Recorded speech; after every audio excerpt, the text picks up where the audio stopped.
Right Lines, Adventures in Rap Journalism. Having failed at rapping, what's next for an endlessly passionate rap nerd? It is this sequel to the acclaimed memoir Wiggers with Attitude, which, by the way, takes my award for a headline of the week so far. It turns out that what's next is a sometimes controversial career in rap journalism. Right Lines, Adventures in Rap Journalism tells the tale of hip-hop writing from the inside.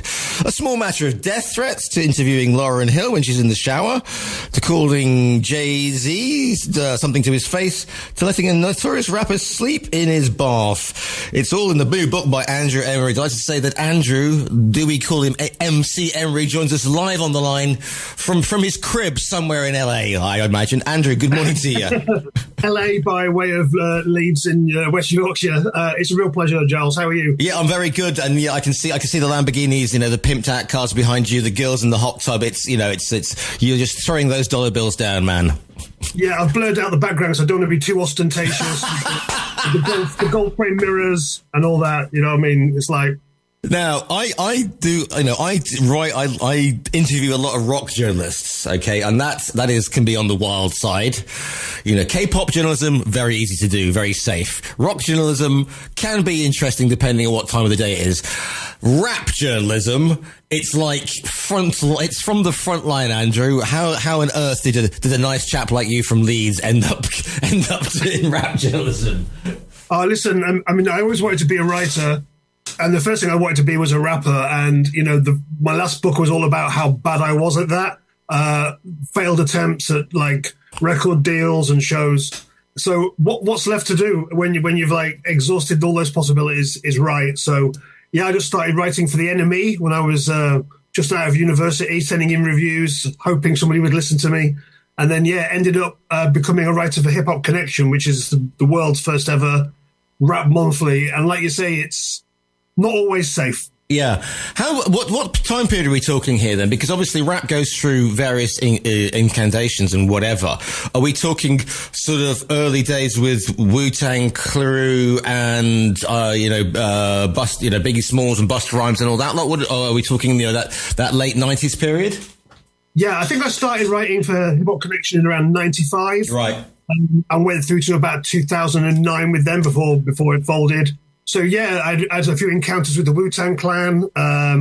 Sadly, never got to interview Biggie before he passed. But, all that stuff, the kind of really great era that when hip-hop really exploded and became like a global phenomenon rather than just like a niche kind of interest. And that was a great time to be a writer about it because you get to chronicle all these amazing artists and amazing stories. And of course, it was also very, very visual as well. I'm just thinking all those MTV vids. And I know I made that joke about the girls in bikinis in the hot tubs. But if you wanted an easy job, I reckon in the 90s it was to be a rap video director because all you basically needed to do was have girls in a hot tub and you pulling up in a Lamborghini, flashing the cash. Yeah, there was the visual cliches of rap videos were hilarious. I did my first ever book a long time ago now was the book of hip hop cover art, and that was chronological, and all the early ones are quite rudimentary and guys in gold chains and suits, and as it gets further towards the 90s, everything starts to explode and all the cars start to appear, and all the scantily clad girls next to the pool. And, everyone knows those girls have just been hired for the day from a modeling agency and the car's probably got rental plates on. But, that's the myth people like to show on rap videos. So how did they, and I'm not playing a card here, but, we're both sort of white gentlemen of a certain age. And I'm good to see you got the memo with the grey, the distinguished beard, and I know this was a couple of years ago, but how did they take to basically a white boy rocking up and interviewing them? Well, I think a lot of the people from New York, in the hip hop culture of New York, the interesting thing about hip hop in the early days was it was very much a multiracial culture from the start. It was obviously African American mainly, but also Puerto Rican and a lot of white guys who were part of the scene as well.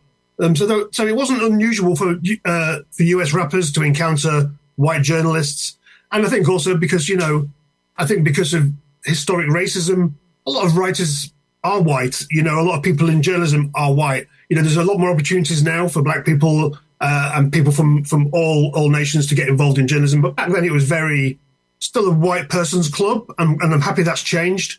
But I think with UK fans like me and a lot of the other UK writers, we were so passionate and so knowledgeable. I think when US rappers used to come over and see us, they were surprised at how much we knew.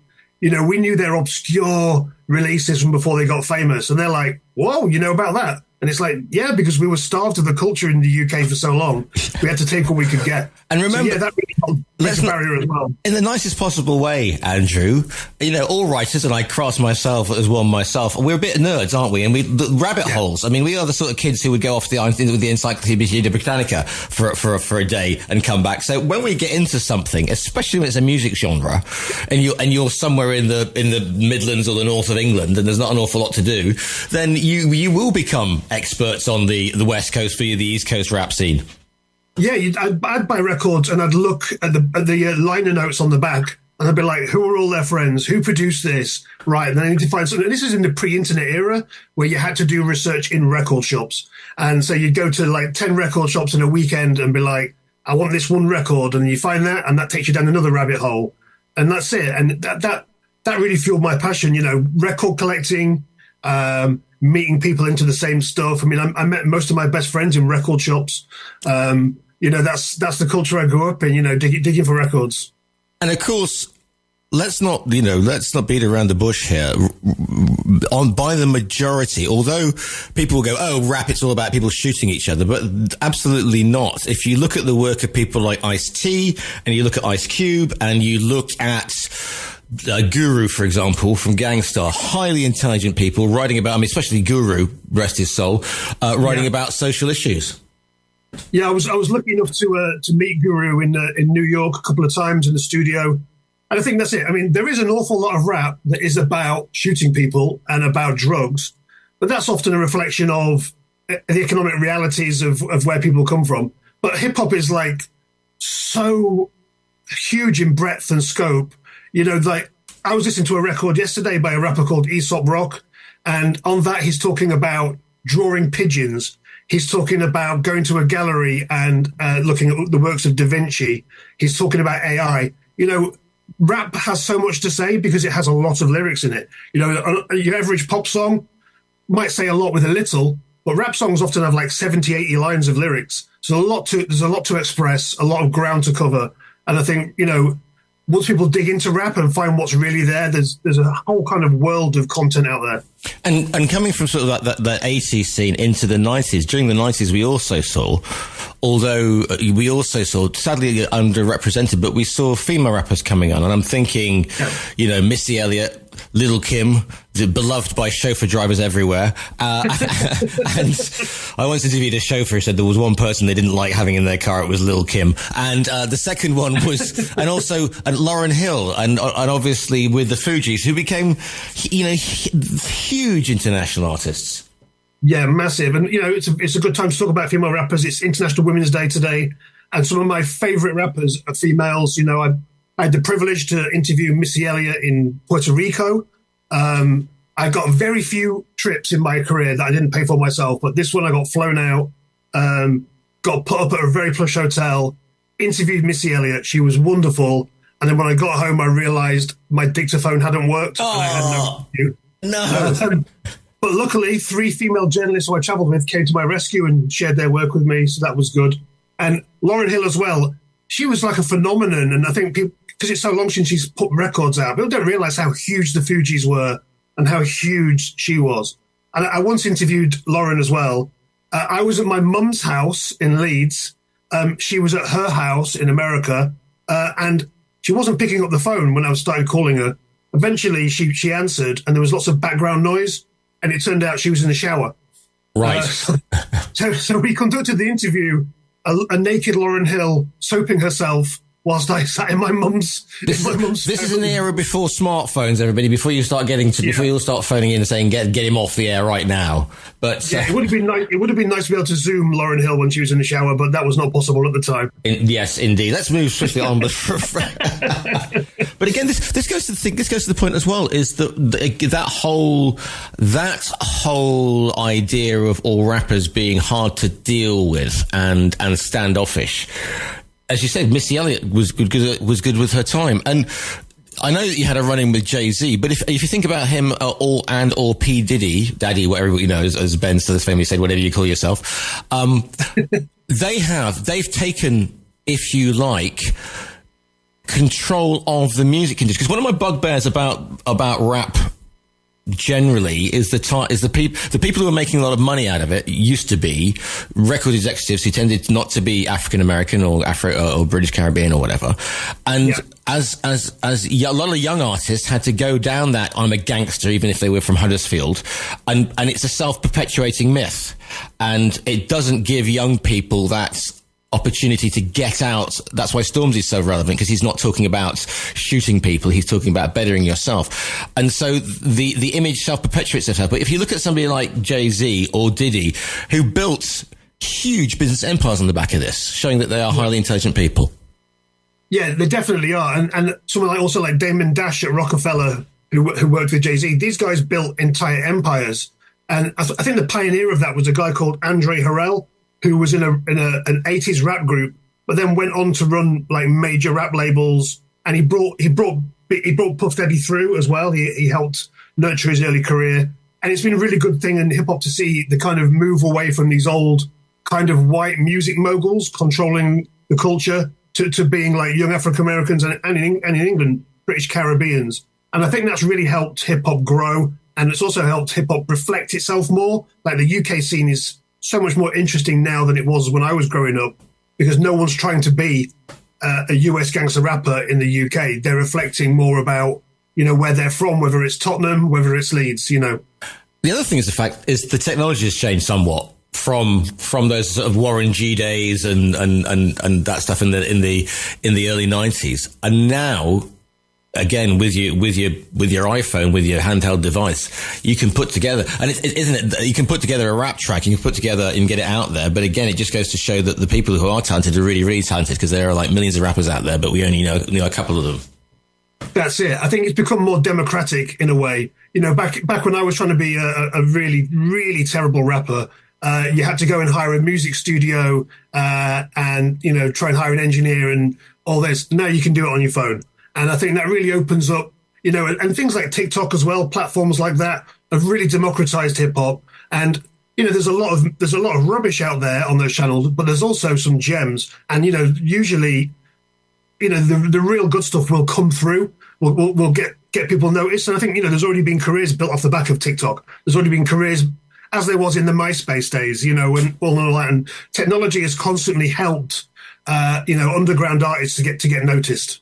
So, I don't need you to use the exact language, but what led to you falling out with Jay-Z quite spectacularly and calling him a naughty word?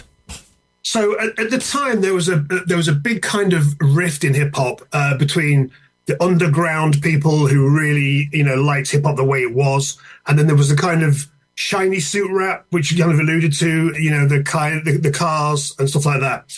And Jay-Z was obviously very much a player rapper in his lyrics. And so I said to his PR people, I'm going to interview him. I'm going to ask quite a lot of tough questions about, how he feels about representing the kind of gangster lifestyle and whether that's okay. I realize that's not what he usually gets asked. He normally gets like, when's your new album out? Blah, blah, blah. And they were like, yeah, that's fine. That's totally okay. And it's supposed to be interviewing him and Foxy Brown, and she pulled out. But Jay-Z had agreed to these questions. And the minute I started, he did not like it at all. He was very aggressive, and I was just like, listen, we agreed these questions, it's fine, we'll move on to the normal questions afterwards. And he just cut the interview dead. I was just like, I'm not doing it. At which point, I'm not someone to suffer fools gladly. And so I called him a naughty word and stormed out. And to be honest, it happened a few times in my career. It happened with Redman and Method Man as well. But mostly rappers are really pleasant to deal with. They're great. But sometimes you get a bit of aggression from somebody, and I never liked the whole thing where a journalist is supposed to just kowtow to an artist. I think sometimes you have to call them on their BS. Yes, but the problem with that is because it is now a multi-million-pound business. It's slick, and they got PR people. It's difficult enough trying to get hold of an artist anyway. So if you deviate from the questions asked, then the next thing you know, there'll be a PA person coming through the window and knocking on the door saying that's the interview terminated. You said they get a bit fed up with death threats, Andrew. I mean, you don't get that if you're interviewing, I don't know, the Take That reunion. No, Jason Orange is not known for going for the jugular, but I mean, death threats. I mean, I had a couple. One in the flesh from a rapper called Supernatural, who he objected. So I used to publish an independent rap magazine called Fat Lace that was very much like a bit like a combination of like Viz and Private Eye. It was very Mickey taking. Yeah, and we did a kind of fake autopsy of Biggie Smalls in there using the Operation board game with his head on it, and Supernatural saw this at an event we were at, and he went ballistic, going, "That's my friend. I'm going to kill whoever did this." In the annals of board games for Christmas, Andrew, the Operation game Biggie Smalls edition is it's interesting, isn't it? Because even though Biggie Smalls and Tupac are not with us, they sort of, in death they've even become bigger, and it must be sort of, it's like when you see young kids wearing Nirvana t-shirts. They weren't around the first time, but they're wearing Tupac stuff as if he is the patron saint of all deceased rappers. And it's slightly because they were a little more complex than this image that they now have as these two saints of the rap scene.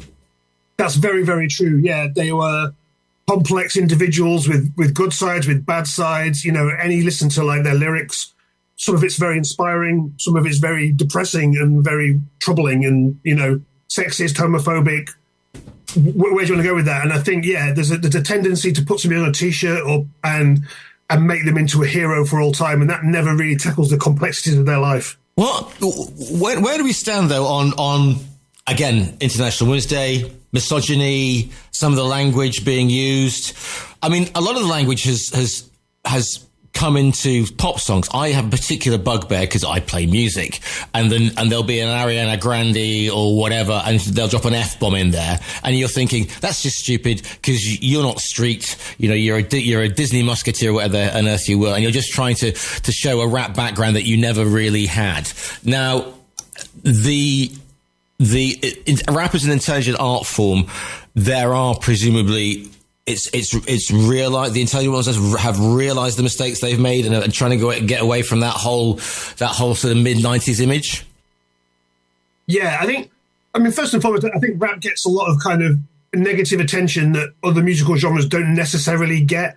I think rock and roll in its heyday was just as sexist, and that behavior is kind of indulged a little bit, like, oh wow, these crazy stories of them throwing TVs out of windows with naked groupies all around them. It's like, okay, but rappers are held to a higher standard. But I totally agree. I think there are worrying lyrics. There are lyrics that I certainly wouldn't play in front of my daughter. She's currently like embracing music. She's 9 years old. And sometimes I hear her singing a song and like having to drop out the swear words from it. And these are pop songs, and you're right, the language has bled over into that, and she'd be listening to like Scissor or something like that, and there'll be an F-bomb in there that she like skips over when she's singing it. And and it'd be hypocritical of me to kind of be too harsh on that, because when I was 11 discovering hip hop, I loved all the swearing. So, who was the hip hop artist in your bath, Andrew?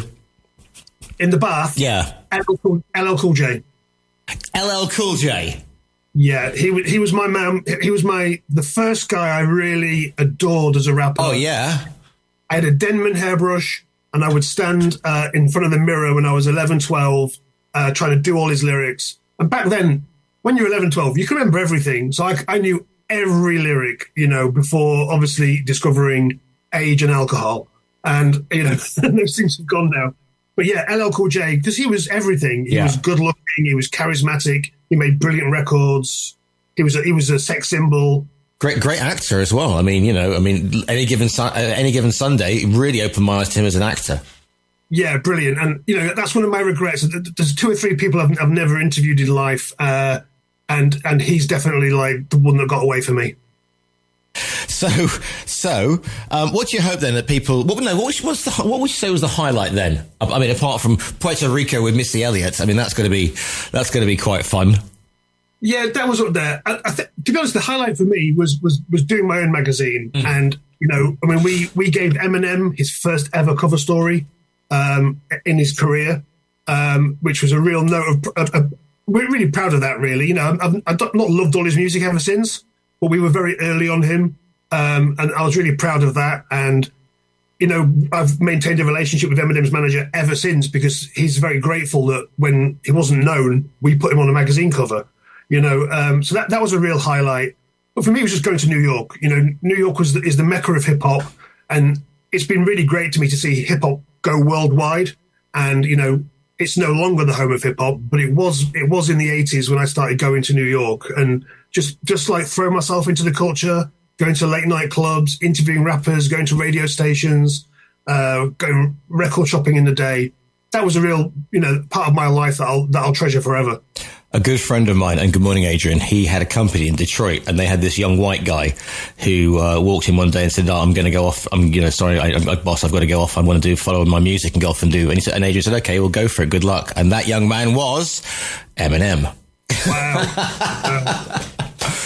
The book is called Right Lines, Adventures in Rap Journalism. It's by Andrew Emery. Andrew, what do you hope the people take from the book? The thing for me is, I think a lot of the classic rap stories have been retold again and again. We all know about Afrika Bambaataa, Grandmaster Flash. I like to tell things from the fans' point of view, the people who experienced hip-hop and grew up in the culture and what it means to them. And this is another way of telling that story. But I hope you just enjoy the anecdotes as well, rappers sleeping in my bath in New York, stuff like that. It's been a real kind of a badly paid adventure is how I would describe being a rap journalist. Welcome to our world. The book is called White Line. If people want to find you online, where's the easiest place to track you down? Track me down on Instagram at Drew Huge. Drew Huge. At Drew Huge, DREWHUGE. That was my rapping name. Of course it was. Of course it was. The book is called Right Lines. You can order it as well on our own virtual bookstore, Adventures in Rap Journalism. It's by Andrew Emery. Andrew, thank you so much for your time today. It's been a delight. Thanks so much for having me, man. I appreciate it.